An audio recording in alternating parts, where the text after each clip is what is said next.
নমস্কার, আমার গল্প পাঠ আসরে আপনাকে স্বাগত জানাচ্ছি। পড়ে শোনাচ্ছি সেই সময় উপন্যাসের ১৮৫তম পর্ব। ইব্রাহিমপুরের প্রাক্তন কুঠিবাড়িটির পাশেই নির্মিত হয়েছে নতুন এক ইমারত। পুরনো কুঠিবাড়িটির ধ্বংসস্তূপ এখনও বিদ্যমান। প্রকৃতির যা নিয়ম, ধ্বংসস্তূপের ওপরেও আবার প্রাণের আবির্ভাব হয়। সেখানে জন্মে গেছে অনেক গাছপালা। সেদিকে অঙ্গুলে নির্দেশ করে ভুজঙ্গধর বলল, ওই দেখেন, ওই ছিল আসল কুঠিবাড়ি। নীলকর সাহেব গো প্যাদারা এক রাইতে আগুন লাগাইয়া দিছিল। বউ ছাওয়াল মাইয়া লইয়া আমি সেই রাইতেই নিরাশ্রয়। তারা খাওয়া ইন্দুরের মতন আমি প্রাণের ভয় সকল ডিরে লইয়া পলাইছি। নবীন কুমার সেদিকে চেয়ে চুপ করে দাঁড়িয়ে রইল। ভুজঙ্গধর পুনরায় বলল, আপনি যেখানে খাড়াইয়া আছেন ঠিক ওইখানেই একদিন আপনার অগ্রজ গঙ্গনারায়ণ সিংহ অকস্মাৎ আইসে খাড়াইয়াছিলেন। মুখ ভর্তি দাড়ি গোঁফের জঙ্গল। আমি তেনারে চেনব কেমনে? আমি ঠাউরাইছিলাম বুঝি এ আর এক জাল প্রতাপচন্দ্র। পরে নরসুন্দর ডাকাইয়া খৌরি করাইতে তেনার আসল রূপ বাহির হইল। নবীন কুমার জিজ্ঞেস করল, নীলকর সাহেবরা এখন প্রজাদের সঙ্গে কীরকম ব্যবহার করে? ভুজঙ্গধর বলল, কমু, সব আপনারে খুইলা কমু। আগে মুখ হাত ধোন, বিশ্রাম করেন। 5 জনে কয় যে আমার ব্রাহ্মণের রান্নার হাত নাকি সরেস। যদি আজ্ঞা হয় তবে আইজ আমার ঘরেই আপনার আহারাদির ব্যবস্থা করি। নদীকূলে বজরা থেকে নেমে বেশ খানিকটা হেঁটে আসতে হয় এই কুঠিবাড়িতে। ভুজঙ্গধর পালকির ব্যবস্থা করতে চেয়েছিল, কিন্তু নবীন কুমার তাকে নিরস্ত করে পদব্রজেই এসেছে। গ্রামের কোনো প্রজাই তাকে চেনে না। অনেকে তার মুণ্ডিত মস্তক দিব্যকান্তির দিকে বিস্ময় ভরা নয়নে চেয়ে থেকেছে, কিন্তু জমিদার ভেবে সম্ভ্রমের সামনে লুটিয়ে পড়েনি। ভূতপূর্ব কুঠিবাড়ির আঙিনা থেকে ভুজঙ্গধর তাকে নিয়ে এলো নতুন গৃহে।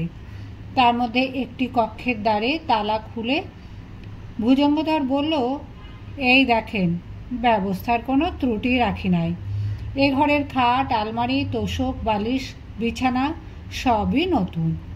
জমিদার বাড়ির কেউ যদি কোনোদিন আসেন সেই লইগা সাজাইয়া রাখছি, কিন্তু গত 6 বৎসরের মধ্যে কেউ আসে নাই। নবীন কুমার কিছুটা বিভ্রান্ত হয়ে গেছে। ভুজঙ্গধরের ঈষৎ বাঁকা সুরের কথায় সে জুৎসই উত্তর খুঁজে পাচ্ছে না। এই বিষয়টি নিয়ে সে আগে বিশেষ কোনো চিন্তাই করেনি। বাংলা ও উড়িষ্যার বিভিন্ন অঞ্চলে তাদের জমিদারি আছে, সে এই কথাই শুধু জানে। সেই জমিদারি পরিচালনা বিষয়ে তার কোনো জ্ঞান নেই। প্রায় কৈশোর বয়স থেকেই সে নিজস্ব নানান পরিকল্পনায় মত্ত থেকেছে। অর্থের প্রয়োজন হলে সে তলব করেছে খাজাঞ্চিকে। এস্টেটের তহবিল থেকে সে চাহিদা মতন পর্যাপ্ত অর্থ না পেলে একবার বিক্রয় করেছে কলকাতার এক একটি সম্পত্তি। বিষয় তদারকির ভার গঙ্গানারায়ণের ওপরে। অবশ্য একা গঙ্গানারায়ণই বা কত দিকে সামলাতে পারবে, কিন্তু সে কথা নবীন কুমার এতদিন ভাবেনি। 2 জন ভৃত্য অবিলম্বে কক্ষটি ঝাড়পোঁছ করে দেবার পর নবীন কুমার সে কক্ষে প্রবেশ করল। সেটি আয়তনে বেশ বড়, আসবাবগুলি রুচিসম্মত, কোনো জমিদারের সাময়িক বসবাসের অনুপযুক্ত নয়। গ্রীষ্মের টানা পাখার ব্যবস্থা আছে। পালঙ্ক ছাড়াও রয়েছে একটি আরাম কেদারা। ভুজঙ্গধরের অনুরোধে নবীন কুমার সেটিতে বসল। ভুজঙ্গধর ভূমিতে আসন গ্রহণ করে আবার সেই বিদ্রুপ ও কৌতুক মিশ্রিত সুরে বলল, আমি আপনি গো জমিদারি গ্রাস কইরা লইছি বটে, কিন্তু আমারে একেবারে নিমক হারাম কইতে পারবেন না। তাইলে আর জমিদারের লইগে এমন ঘর সাজাইয়া রাখছি কেন? এ ঘরে কিন্তু আজ পর্যন্ত কেউ শোয় নাই। আপনার জ্যেষ্ঠ ভ্রাতা বাবু গঙ্গানারায়ণ সিংহ মশাই অন্তত একবার আসবেন এমন আশা কইরাছিলাম। তিনি আইলে নিজেও খুব খুশি হইতেন। তিনি প্রজাগ পক্ষ লইয়া নীলকর সাহেবগো বিরুদ্ধে জবর লড়াই দিছিলেন। এবার আইলে তিনি স্বয়ং সেই লড়াইয়ের ফলাফল সচক্ষে দেখতে পারতেন। নবীন কুমার জিজ্ঞেস করল, কি হয়েছে ফলাফল? যে ম্যাকগ্রেগর সাহেবের নাম শুনলে বাঘে গরুতে এক ঘাটে জল খাইতো, এমনকি আমাকে বুকের মধ্যে গুড়গুড়াইতো, সেই ম্যাকগ্রেগর সাহেব আত্মহত্যা করছে। ডিস্ট্রিক্ট ম্যাজিস্ট্রেটের লেডির সাথে তার যেন কী সব হয়েছিল। যাও সে কথা, সে বেটা পাইছে তার পাপের শাস্তি। তারপর একদিন নীলকুঠিতেও আগুন লাগে। সাহেবরা সব পিঠ টান দিয়েছে। এখানে আর নীলকুঠি নাই। আমাকে কুঠি যারা পুড়াইয়া দিছিল তারা নিজেরাও নিস্তার পায় নাই। এখন আর এই এলাকায় জমিতে নীল চাষ হয় না, আবার সোনার ধান ফলে। শুনে আমিও খুশি হলুম যে আমার দাদা যে কারণের জন্য প্রাণের ঝুঁকি নিয়েছিলেন তা সার্থক হয়েছে। কিন্তু তিনিও শহরে গিয়া আইনজ্ঞ মতন ফুকা জমিদার হইলেন, আর গ্রামে আইলেন না। আমার দাদা অনেক রকম কাজ নিয়ে ব্যস্ত, না আসতে পারা তার পক্ষে মোটেই অস্বাভাবিক নয়। কিন্তু কলকাতা থেকে আমাদের এস্টেটের আর কোনো কেউ কখনো আসেনি বলতে চান? তা হতেই পারে না। আইছে গোড়ায় গোড়ায় প্রত্যেক বছরে একবার দুইবার আমলা গোমস্তরা আইছে।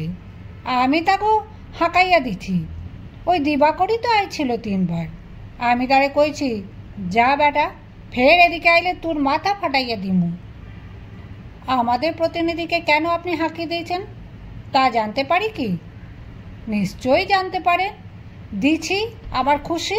শোনেন, অমন উত্তেজিত হন কেন? স্পষ্ট কথা শোনার অভ্যাস আপনাগো নাই, তাই মাথা গরম হইয়া যায়।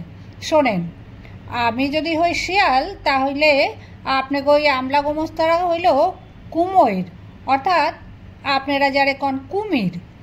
পরের ধনে পোদ্দারি করতে গেলেও আমারে তবু খাটতে হয়, আর ওরা আয়সা লুটের বখরা চায়। অগহাতে আমি টাকা দিমু কেন? জমিদার আইলেও না হয় হিস্সা বুঝাইয়া দিতাম। অগহাতে টাকা দিলে সে টাকা আপনাকে এস্টেটের তবিলে জমা পড়বে কইতে চান? কোনো দিন না। অন্তত 3 ভাগের 2 ভাগ ওরা নিজেরা হজম করবে। তাই আমি ঠিক করলাম, অগ দিব কেন? পুরাপুরি আমি নিজেই খাই, আমারও পরিপাক শক্তি কম নয়, দিব্যি হজম হইয়া যায়। অর্থাৎ যে কোনো কৌশলে জমিদারকে ঠকানোই আপনার মূল উদ্দেশ্য। তাইলে ছোটবাবু, এই কথা জবাব দেন তো। নীলকরের অত্যাচারে আমি যখন বউ ছাওয়াল মাইয়া লইয়া নিরাশ্রয় হইয়াছিলাম, তখন জমিদার আমারে দেখছিলেন?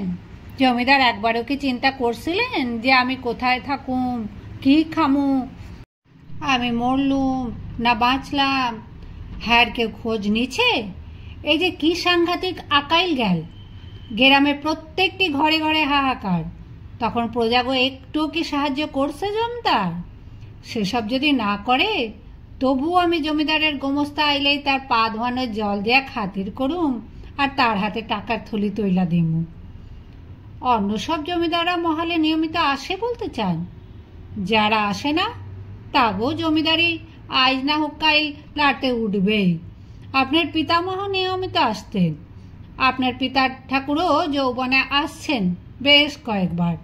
তারপর আপনার জ্যেষ্ঠ ভ্রাতারে পাঠাইতেন। তারপর যেই আসা বন্ধ হইল, আপনাকে জমিদারের দশাও জল শুকনা নদীর মতন হইল। আর বেশি দিন নাই। আমরা যদি এই জমিদারির অংশ বিক্রি করে দিতে চাই, তা পারবেন, কিন্তু দাম পাইবেন না। এই ফোঁপড়া জমিদারি কেনবে কেডা? আপনি ফোঁপড়া করে রেখেছেন, বোঝা যাচ্ছে। বোঝা অত সহজ নয় ছোটবাবু। আগে গ্রামের অবস্থা ভালো কইরা নিজের চক্ষে দেখেন, তারপর বুঝবেন। জমিদারির অবস্থা যে খারাপ হয়ে যাচ্ছে সে কথা আপনি আমাদের চিঠি লিখে তা জানাননি কো? আমার বিপদের সময় অন্তত 7 খান পত্র পাঠাইছিলাম আপনাগো কাছে, 1 খানেরও কোনো জবাব পাই নাই। মানলাম আপনার জ্যেষ্ঠ ভ্রাতা তখন জেল খাটতে আছিলেন, কিন্তু আপনিও তখন নিতান্ত অবোধ বালকটি তো না। আপনার 20-21 বৎসর বয়স, কিন্তু আপনি তখন একটুও নজর দেন নাই। আপনি তখন মহাভারত রচনার মতন মহৎ কর্মে ব্যস্ত আছিলেন। আপনি নমস্য ব্যক্তি। আমি ব্রাহ্মণ না হইলে আপনার পায়ে হাত দিয়া প্রণাম করতাম, কিন্তু আপনার জমিদার হিসাবে অপদার্থ। আপনি বিধবা বিবাহের জন্য লক্ষ টাকা ব্যয় করেছেন শুনছি, কিন্তু আপনি আমার গ্রামগুলোর অনাহারী মানুষদের জন্য এক মুঠা অন্নও দেন নাই। আমি বিধবা বিবাহ প্রচলনের জন্য অর্থ সাহায্য করে ভুল করেছি বলতে চান? না, ভুল কেন কমু, অতি মহান আদর্শের কাম করছেন। কিন্তু এদিকে যে আপনি গো অবিবেচনার ফলে গ্রামের কত গেরস্থ বাড়ির বউ অকালে বিধবা হইল, সে খবর রাখেন নাই। নবীন কুমারকে নিরুত্তর অবস্থায় গুম হয়ে যেতে দেখে ভুজঙ্গধর উঠে দাঁড়িয়ে কণ্ঠস্বর বদলে বলল, আরে রাম রাম, আমি শুধু বকবকই করতে যাচ্ছি। আপনার খাওন দাওনের কোনো ব্যবস্থা হইল না এখনো। আপনি বিশ্রাম করেন ছোটবাবু, আমি একটু ভেতরে যাই। দিন তিনেক ভুজঙ্গধরের কুঠি বাড়িতে কাটিয়ে দিল নবীন কুমার। লোকটির সঙ্গে দুবেলাই তার কথা কাটাকাটি হয়। ভুজঙ্গধর ইংরেজিতে নিরক্ষর হলেও বাংলা ও সংস্কৃতে যথেষ্ট পড়াশোনা করেছে। এই পরগনার বাইরের জগৎ সম্পর্কেও খবরাখবর রাখে। স্তাবক বা খোসামুদেদের বদলে স্পষ্টবাদীদের নবীন কুমার বরাবরই পছন্দ করে। কিন্তু এই লোকটির কথাবার্তা সে পুরোপুরি সহ্যও করতে পারছে না, আবার অগ্রাহ্য করতেও পারছে না। একদিন প্রাতঃকালে নবীন কুমারের নিদ্রাভঙ্গ হলো একটি গান শুনে। অতি সুমিষ্ট সুর, গানের কথাগুলিও সুমধুর। নবীন কুমার ঘুম জড়িত চোখে উঠে এসে দেখল বাইরের প্রাঙ্গণে দাঁড়িয়ে একজন বৈষ্ণব গায়ক গুপি যন্ত্র বাজিয়ে গান গাইছে, আর সামনে একটি জলচৌকিতে বসে মুগ্ধভাবে শুনছে ভুজঙ্গধর। নবীন কুমারকে দেখে ভুজঙ্গধর শশব্যস্ত উঠে এসে জিজ্ঞেস করল, আপনার নিদ্রার ব্যাঘাত হইল নাকি ছোটবাবু? নবীন কুমার বলল, না। ভট্টাচার্য মশাই, গায়কটিকে এদিকে ডাকুন তো, গানটি ভালো করে শুনি। গায়কটি নবীন কুমারের পরিচয় আগে থেকেই শুনে থাকবে নিশ্চয়ই। কাছে এসে ভূমিতে মস্তক ঠেকে প্রণাম জানিয়ে বলল, দণ্ডবত হুজুর, আপনার পিতারে আমি গান শোনাইছি, তিনি গান বড় ভালোবাসতেন। নবীন কুমার বলল, ওই গানটি আর একবার গান তো, কথাগুলো সব বুঝতে পারিনি। গায়কটি আবার গান শুরু করলো, হৃদে বৃন্দাবনে বাস যদি করো কমলাপতি, ওহে ভক্তপ্রিয় আমার ভক্তি হবে রাধা সতী, মুক্তি কামনা আমারই হবে বৃন্দে গোপনারী, দেহ হবে নন্দের পুরী, স্নেহ হবে মা যশোমতী, আমায় ধরধর জনার্দন, পাপ ভার গোবর্ধন, কামাদি ছয় কংসচরে ধ্বংস কর সম্প্রতি, বাজায় কৃপা বাঁশরি মন ধেনুকে বশ করি, তিষ্ঠ হৃদি গোষ্ঠে পুরাও ইষ্ঠ এই মিনতি। নবীন কুমার সহর্ষে তারিফ করে বলল, বাহ বাহ, বড় খাসা বাঁধুনি, এমন সুন্দর রূপক গান বহুদিন শুনিনি। এ গান কে রচেছে? এ তো রামপ্রসাদেরও নয়, তিনি কালী ভক্ত, আর এ গান বৈষ্ণবদের। গায়কটি বলল, আগে এ গান দাশুরায় মহাশয়ের। নবীন কুমার সবিস্ময়ে বলল, দাশুরায়? ভুজঙ্গধর বলল, সে কি ছোটবাবু, আপনি দাশুরায়ের নাম শোনেন নাই? বর্ধমান কাটোয়ার দাশুরায়ের গান বাংলায় কে না শুনছে? আমাগো এইদিকে কাশিমবাজারে গাওনা করতে আইসাই তো তিনি দেহরক্ষা করলেন, সে বোধ করি সেই সেপাই যুদ্ধের বৎসরে। নবীন কুমার বলল, দাশুরায়ের নাম কেন জানবো না, কিন্তু সে লোকটা তো অতি কুৎসিত কদর্য খেউড়ের পাঁচালি গাইত, কথাগুলো সব ইতরামিতে ভরা, তার মুখ দিয়ে এমন গান বেরিয়েছে, বিশ্বাস হয় না। ভুজঙ্গধর বলল, ওই তো মজা, পঙ্কেই পদ্ম ফোটে, ডাকাইত রত্নাকরী বাল্মীকি হয়। এ গানও দাশুরায়ের, এমনকি নবদ্বীপের পণ্ডিতরাও দাশুরায়কে সম্মান দিচ্ছে শেষ পর্যন্ত। আচ্ছা, এইটা শূন্যকন্তকার নেতাই, সেইটা গাও তো। দোষ কারো নয় গো মা। নেতাই আবার ধরল, দোষ কারো নয় গো মা, আমি সখাত সলিলে ডুবে মরি শ্যামা, স্বরলিপি হল কোদণ্ড স্বরূপ, পুণ্যক্ষেত্রে মাঝে কাটিলাম কূপ, সে কূপ ব্যাপিল কালরূপ জল, কাল মনোরমা, আমার কি হবে তারিণী, ত্রিগুণ ধারিণী, দ্বিগুণ করেছি সগুণে। নিতাইয়ের গান মধ্যপথে থামিয়ে দিয়ে ভুজঙ্গধর জিজ্ঞেস করলো, এ গান শুনেছেন কখনো ছোটবাবু? কন তো, কার? নবীন কুমার বলল, এটি শ্যামাসঙ্গীত, অতি উচ্চাঙ্গের। এ গান নিশ্চয়ই রামপ্রসাদ কিংবা কমলাকান্তের। ভুজঙ্গধর বলল, হইল না, এ গানও ওই দাশু রায়েরই। একই মানুষ এই শ্যামাসঙ্গীত আর আগের বৈষ্ণব গান লেখছে। আমরা তাকে অশ্লীল পাঁচালিকার হিসেবেই জানি। এই দুটি গানে তো একটাও নোংরা কথা নেই। তাহলেই বোঝেন আপনারা কত কিছু ভুল জানেন শহরে বৈশা। শোনেন তয় একটা গল্প কথা। এই গানে ওই যে একখান কথা আছে না, ষড়রিপু হলো কোদণ্ড স্বরূপ। ওই কোদণ্ড শব্দটার ঠিক অর্থ দাস রায় মশাই জানতেন না। তিনি ভাবছিলেন কোদণ্ড মানে কোদাল, তাই সে কোদণ্ড দিয়া কূপ খুঁড়াইছেন। কিন্তু আপনার সংস্কৃত অতি উত্তম জানেন। আপনার জানা আছে নিশ্চয়ই যে কোদণ্ড মানে হইল ধনুক, শুধু ধনুক, তীরও না। সুতরাং কোদণ্ড দিয়া কূপ কাটা যায় না। দাশু রায় মশাই ভুলই করছেন। এই জন্যই এক টোলের পণ্ডিতের ছাত্ররা দাশু রায় মশাইরে উপহাস করছিল। লেখাপড়া তেমন শেখেন নাই দাশু রায়, একটা একটা কথার ভুল হইতে পারেই, কিন্তু এমন গান বাঁধতে পারে কয়জন? টোলের ছাত্রগো সেই মস্করার কথা শুননা প্রসিদ্ধ পণ্ডিত মহামহোপাধ্যায় রাম শিরোমণি ছাত্রগুলোরে বৈক্যা কইছিলেন, দাশু রায় যখন লেখছেন তখন ওটা হইল আর্য প্রয়োগ। আজ থেকে কোদণ্ডের অর্থ ধনুকও হবে, কোদালও হবে। নবীন কুমার বলল, বাহ, বেড়ে গল্পটি তো। দাশু রায় যে এসব দিকে এত সম্মান হয়েছিল তা আমি জানতুম না। তবে গল্প শোনার চেয়ে গান শোনা ভালো। আরও গান গাইতে বলুন ওকে। আরও 3-4খানা গান শুনে উত্তরোত্তর মুগ্ধ হয়ে নবীন কুমার এক সময় বলল, একে আমি কলকাতায় নিয়ে যাব।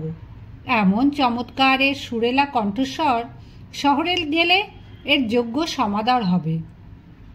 এর গান শুনে দাশু রায় সম্পর্কে বিশিষ্ট ব্যক্তিদের ভুল ভাঙবে। ভুজঙ্গধর বলল, ওকে আপনি কলকাতায় নিয়ে যাইবেন? হ্যাঁ, আমি যখন ফিরব ও আমার সঙ্গেই যাবে।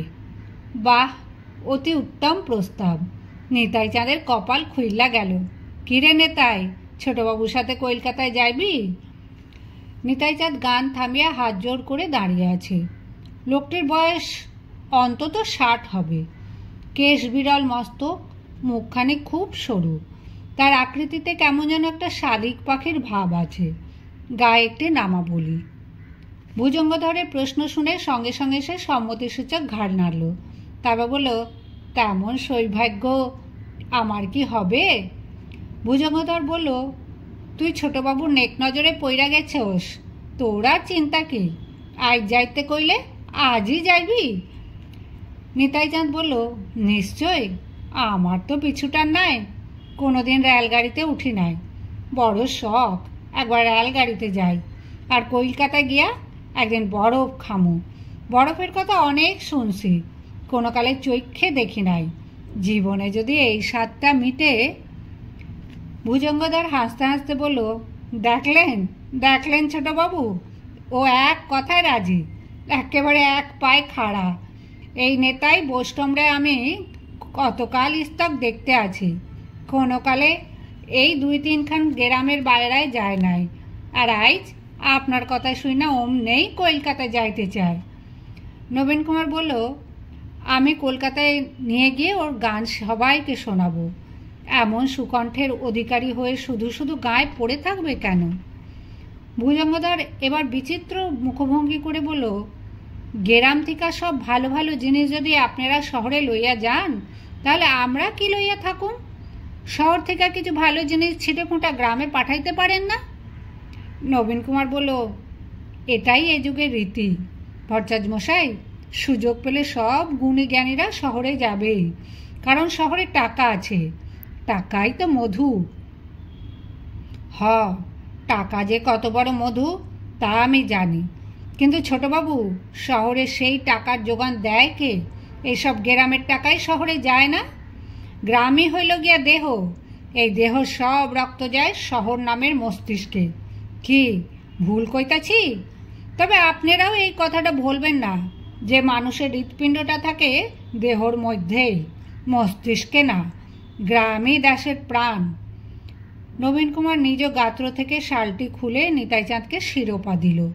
তারপর তার গুপি যন্ত্রটি নিয়ে পরীক্ষা করতে লাগলো মনোযোগ দিয়ে। সেই দিন থেকেই নবীন কুমার নিতাই চাঁদের কাছ থেকে সঙ্গীত শিক্ষা নিতে শুরু করলো। তার নিজের কণ্ঠেও বেশ সুর আছে, গান তুলতে পারে সহজেই। এই শিল্পকলাটি সম্পর্কে তার মনের মধ্যে একটা তৃষ্ণা রয়ে গেছে অনেক দিন থেকেই। হরিশ মুখুজ্জের সঙ্গে সে মুলুকচাঁদের আখড়ায় যেত প্রধানত নৃত্যগীতের আকর্ষণেই। মনে মনে সে সংকল্প নিয়ে ফেলল, এবার ফিরে গিয়ে সে বাড়িতে নিয়মিত গান বাজনার আসর বসাবে। গ্রামাঞ্চলে ঘুরে ঘুরে আরও ভালো ভালো গায়কের সন্ধান পেলে সে তাদেরও নিয়ে যাবে শহরে। দিন দুয়েক পরে সে ভুজঙ্গধরে পেরাপেরিতে এক প্রকার বাধ্য হয়েই গ্রাম পরিদর্শনে বেরুল। এবার অবশ্য পদব্রজে নয়, পালকিতে। সঙ্গে দুলালচন্দ্র এবং অন্য কয়েকজন সহচরও রইল। ঘোরা হলো প্রায় 4-5টি গ্রাম। মধ্যে মধ্যে পালকি নামিয়ে নবীন কুমারকে বিশ্রাম দেওয়া হয়। সেই আসরে গ্রামের কিছু মানুষজনের সঙ্গেও দেখা হয়। অধিকাংশই রুগ্ন শীর্ণ চেহারা। নবীন কুমার বিস্ময় বোধ করে। এখন নীলকর সাহেবদের অত্যাচার আর নেই, তবু গ্রামের মানুষদের এই দশা কেন? এক স্থানে সম্ভবত আগে থেকেই কোনো ব্যবস্থা করা ছিল। নবীন কুমার একটি বড় আটচালা সমেত কাছারি বাড়িতে এসে পৌঁছল মধ্যাহ্নে। ভুজঙ্গধর জানালো যে এখানেই নবীন কুমার আহার সেরে কয়েক ঘন্টা জিরিয়ে নেবে, তবে তার আগে স্থানীয় প্রজাদের একবার সাক্ষাৎ দিলে ভালো হয়। নবীন কুমার কাছারি থেকে আটচালার প্রান্তে এসে দাঁড়াতেই দেখতে পেল সেখানে জমায়েত হয়েছে প্রায় 1000 মানুষ। ভুজঙ্গধর তাদের উদ্দেশ্যে সাধু বাংলায় বলল, শুনো প্রজাগণ, আমাদের পরম পূজ্য জমিদার শ্রীযুক্ত নবীন কুমার সিংহ মহাশয় তোমাদিগের সম্মুখে উপস্থিত। কার্যান্তরে ব্যাপৃত থাকায় তিনি এতদিন আমাদিগের এই অঞ্চলে আসিতে পারেন নাই। তোমরা ইহার অগ্রজবাবু গঙ্গানারায়ণ সিংহ মহাশয়ের পরিচয় এককালে জানিয়াছ। তিনি তোমাদের মঙ্গলের জন্য নিজে রক্তপাত পর্যন্ত করিয়াছিলেন। কারাগারের অন্ধকারে দুঃসহ ক্লেশের সহিত দিন কাটাইয়াছেন। ইনি তাহারই সুযোগ্য ভ্রাতা, আমাদের পূজনীয় মহানুভব ঈশ্বর রাম কমল সিংহের পুত্র। এতকাল পরে তিনি এতদ অঞ্চলে আসিয়া তোমাদের অবস্থা সচক্ষে দেখিয়া এবং পরপর 2 বৎসরের আকালের কথা বিবেচনা করিয়া তিনি দয়াপূর্বক তোমাদের এই 2 বৎসরের খাজনা মকুব করিয়া দিলেন। প্রজার প্রথমে একেবারে নীরব থেকে মূল সত্যটি হৃদয়ঙ্গম করে চিৎকার চেঁচামেচিতে একেবারে ফেটে পড়ল। ভুজঙ্গধর নবীন কুমারের দিকে চেয়ে বলল, হুজুর, এবার আপনি ঘোষণাটি একবার নিজের মুখে উচ্চারণ করুন। নবীন কুমারের কাছে ঘোষণাটি যেমনই অপ্রত্যাশিত তেমনই অদ্ভুত। সে কড়া গলায় বলল, এই প্রহসনের মানে কি? এখানকার আদায় তহসিল আপনি করেন, আমি নামেই শুধু জমিদার। আপনি নিজে মুখে স্বীকার করেছেন যে এখান থেকে একটা আদলাও আমরা পাই না। তবে আর আমার এ খাজনা মকুব করা না করা কি আসে যায়? ভুজঙ্গধর বলল, ছোটবাবু, আমি আপনাকে টাকা করে দেই বা না দেই সেটা ভিন্ন কথা, সেটা আমার আপনাকেও ব্যাপার। আমি জানি এই লোকগুলোর এখন খাজনা দেওয়ার ক্ষমতা নাই। আমি হয়তো খাজনার জন্য অগোপর চাপ দিলাম না, কিন্তু খাজনা না দিয়া জমিদারকে ঠকাইলে মনের মধ্যে একটা পাপের ভাব থাকে। ওরা ভাবে খাজনা না দিলে জমি পয়মন্ত হয় না। সুতরাং আপনি জমিদার হইয়া যদি নিজের মুখে খাজনা মকুব কইরা দেন, ওরা স্বস্তি পায়। দুহাত তুলে প্রজাদের উদ্দেশ্য করে ভুজঙ্গধর আবার বলল, আই চুপ চুপ, ছোটবাবু কথা কবেন, তোরা মন দিয়া শোন। সকলে থেমে যেতে নবীন কুমার বলল, তোমাদের খাজনা মকুব। ভুজঙ্গধর বলল, 2 বৎসরের জন্য। নবীন কুমার বলল, না, চিরকালের জন্য। আজ থেকে আমার এলাকার সব জমি নিষ্কর হয়ে গেল। নবীন কুমার এইটুকু বলে থেমে যেতে এমন কোলাহল শুরু হয়ে গেল যে কান পাতা দুষ্কর। কারুর কোনো কথা বোঝা যায় না। প্রজারা অনেকে ভ্যাবাচাকা হয়ে গেছে। জমিদার আছে, অথচ জমির খাজনা লাগবে না, এ আবার কেমন কথা? কয়েকজন লোক অত শত না বুঝেও ছুটে এলো নবীন কুমারের পায়ে পড়ে প্রণাম জানাবার জন্য। অবস্থা এমন দাঁড়ালো যে নিরাপত্তার জন্য নবীন কুমারের পক্ষে আর সেখানে দাঁড়িয়ে থাকা চলে না। ভুজঙ্গধর নবীন কুমারকে টেনে নিয়ে এলো কাছারি ঘরের মধ্যে। এবার নবীন কুমারের মুখে মৃদু হাস্যের রেখা।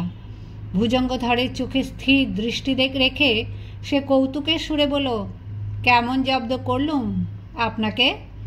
ভুজঙ্গধর বিমূঢ়ভাবে বলল, এ আপনি কি কইলেন ছোটবাবু?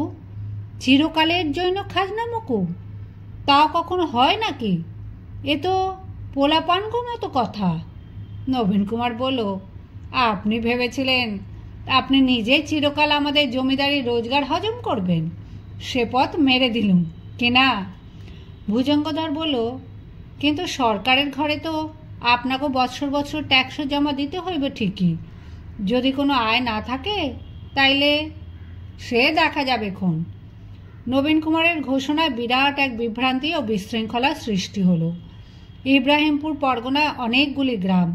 সেই সব গ্রামের অধিবাসীদের মধ্যে কার কার খাজনা মকুব হলো, কার হলো না, তা বোঝাই গেল না।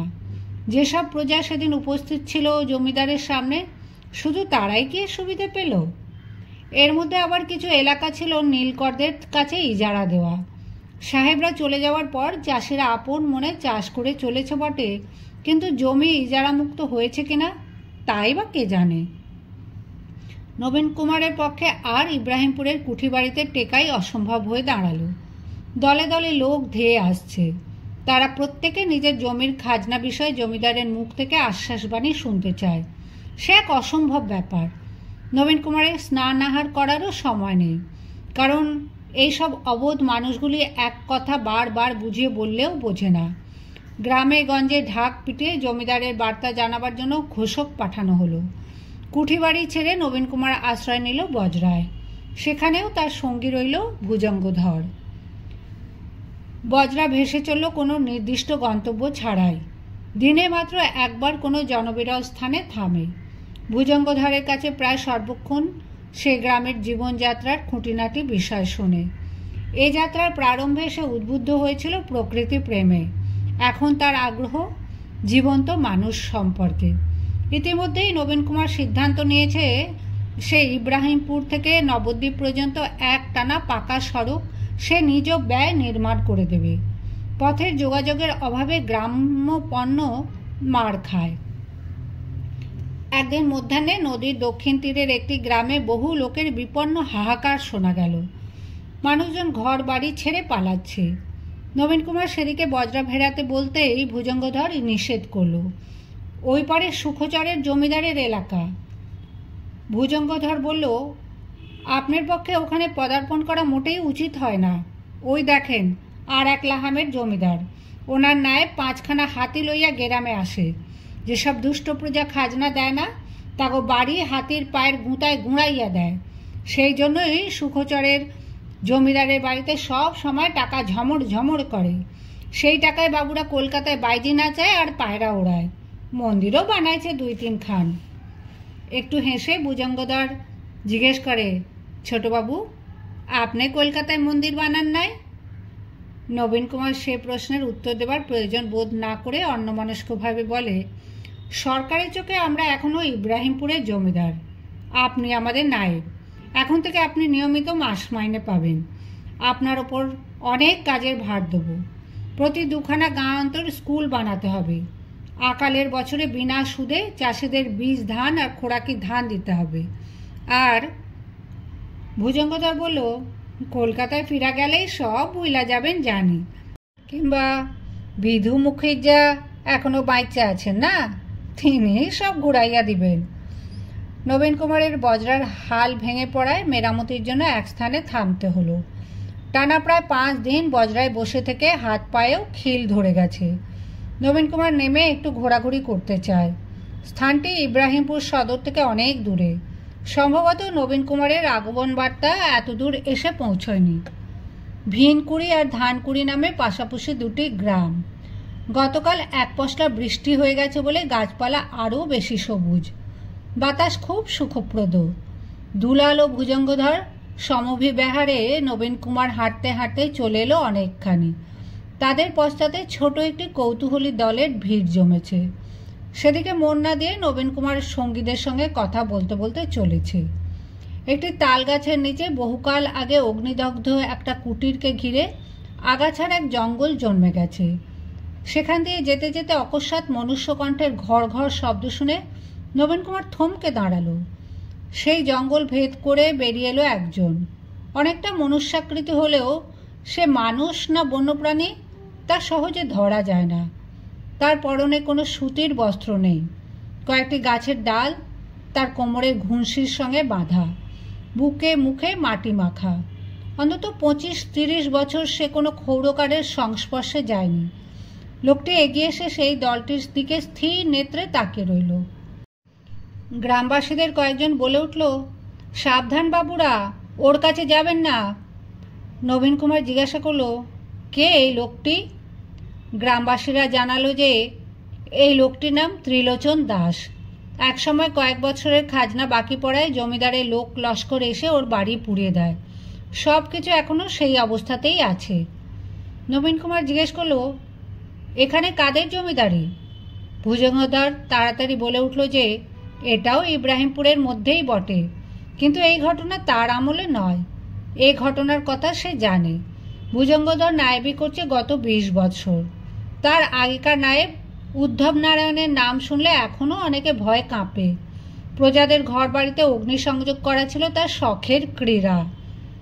নবীন কুমার বলল, এতকাল ধরে এই বাড়ি সেই অবস্থায় আছে? আপনার আমলেও আপনি কিছু সুবন্দোবস্ত করেননি? ভুজঙ্গধর জানালো যে চেষ্টা করলেও করবার উপায় নেই। ও কারুকে কাছে ঘেঁষতেই দেয় না। গ্রামবাসীরা আরও তথ্য জানালো যে নায়েবের অত্যাচারে লোকটির স্ত্রী পুত্র কন্যাকে নিয়ে দেশ ছেড়ে চলে যায়। অনেকদিন ওর কোনো সংবাদ ছিল না। ওর ভিটে এই পুরো অবস্থাতেই ছিল। তারপর বেশ কিছু বছর পর ও একা ফিরে আসে ঘোর উন্মাদ হয়ে। নিজের ভিটেটুকু শুধু চেনে, আর কোনো মানুষ চেনে না। সবচেয়ে আশ্চর্যের কথা, ও এই ভিটের মাটি কামড়ে কামড়ে খায়। আর কোনো খাদ্য ওকে কেউ গ্রহণ করতে দেখেনি কখনো। এমনকি অন্য কেউ কিছু খাদ্য ছুঁড়ে দিলেও তা স্পর্শ করে না, শুধু মাটি খেয়েই ও বেঁচে আছে। এই সময় ত্রিলোচন দাস ধীর স্বরে বলল, বাবু, একটু জল দিবেন? চিড়ে ভিজায় খাবো। নবীন কুমার বলল, ওই তো লোকটি জল চাইছে, চিড়ে চাইছে। গ্রামবাসীরা চেঁচিয়ে বলে উঠল, না না, শুনবেন না, ওটা ওর কথার কথা, ও খুব সাংঘাতিক, কাছে যাবেন না। কিন্তু নবীন কুমার সেসব অগ্রাহ্য করে 2-1 পা এগিয়ে গিয়ে বলল, হ্যাঁ, তোমাকে চিড়ে দেবো, অন্য খাদ্যও দেবো, তোমার চিকিৎসা করাবো। তুমি যাবে আমাদের সঙ্গে? ত্রিলোচন দাস সঙ্গে সঙ্গে প্রায় ব্যাঘ্রের মতন এক লাফ দিয়ে ঝাঁপিয়ে পড়ল নবীন কুমারের ওপরে।